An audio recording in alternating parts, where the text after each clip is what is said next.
And welcome. It's me, Nikki D, bringing you little Voyagers of Nera. We're just gonna do something quick, check out some of the cool little things that they got going on. If you're seeing this video, that means it has launched. You can get it. Go and hit that Steam wishlist to get the game.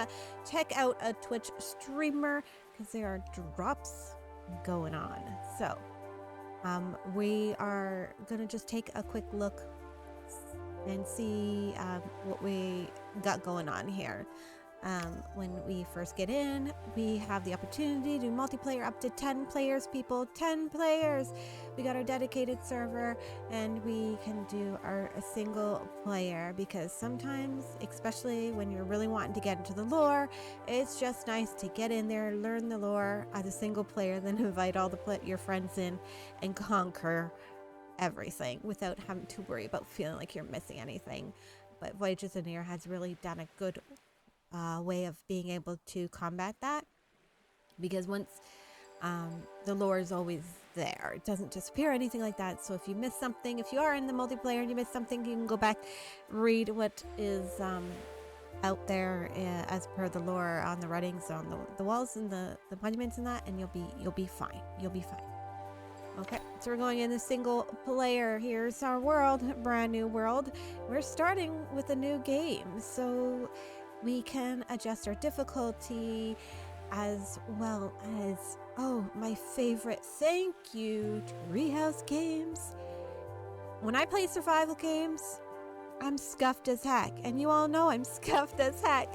So I always turn on the disable drop items on death, because I especially for my solo plays, I don't want to be going back and getting my stuff. If I'm playing a multiplayer save with other people, I have no problems getting in there and having it turned off. It is fine. But solo plays, I always have it. Because I like the cozier aspects of survival crafting games. If I'm going to get my butt beaten up all the time and dying all the time, I want my friends there with me to help me, you know? Also, you can disable the equipment durability if you want to not have to deal with repairing your equipment. I usually keep these off when I'm playing survival crafting, because I turn this on. I got to give myself a little bit of a challenge, and usually I can do it by making sure I have to keep track of my equipment. Not a big deal. I do enjoy that we have that option, because some people don't want to have to deal with it.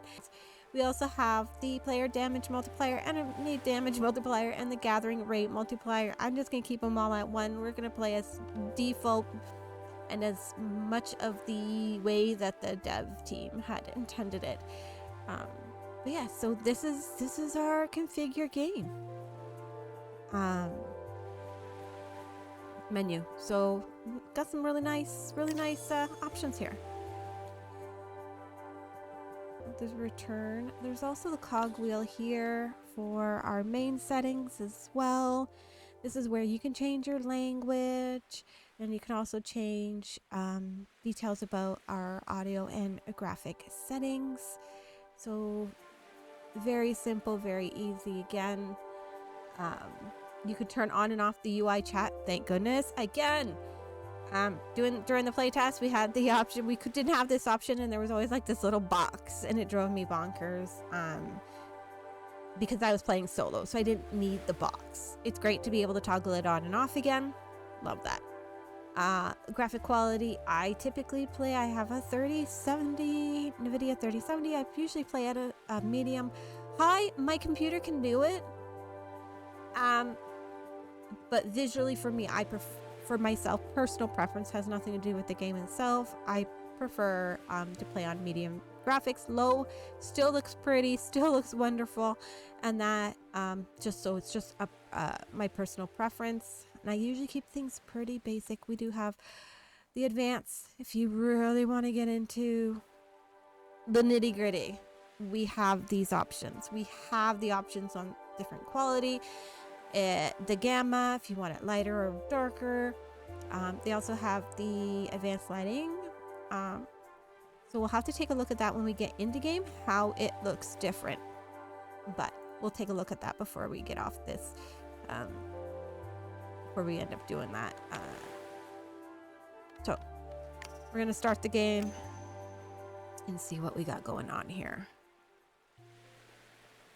Remember, any point you can press escape to open settings and controls to see controls or your rebind keys. So easy peasy. I like that.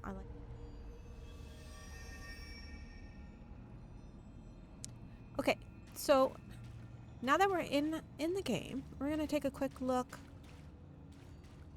at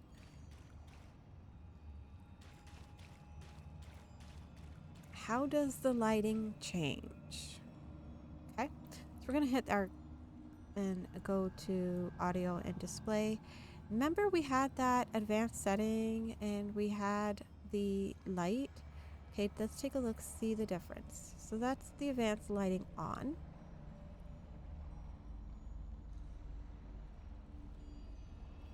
On medium. And we're gonna do on high.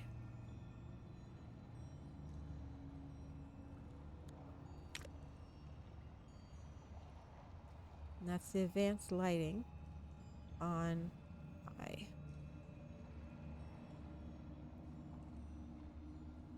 Such a pretty game.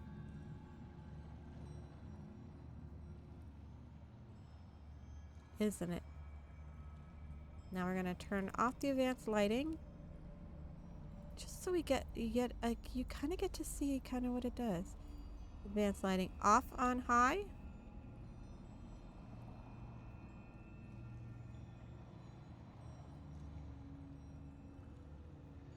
See, it's still pretty. No matter if you put the extra stuff on or not, it is such a pretty game. And then we got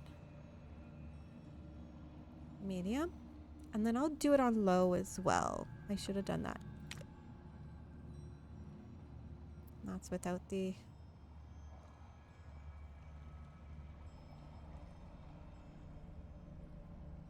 Very pretty.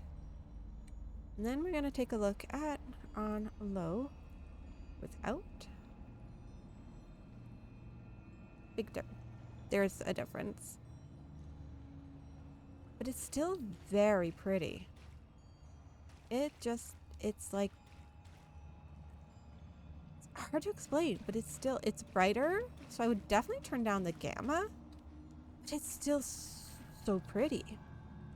And then let's turn on that lighting. See what changes. Doesn't look like too much changes. But as you've played with the brightness and the gamma, it's pretty. It's still a pretty game. Even on low. And back to my medium. So there you go. There's a little bit of an explanation, a little bit of a curiosity, and a little bit of what the heck is this? So, yeah. So I'm looking forward to it.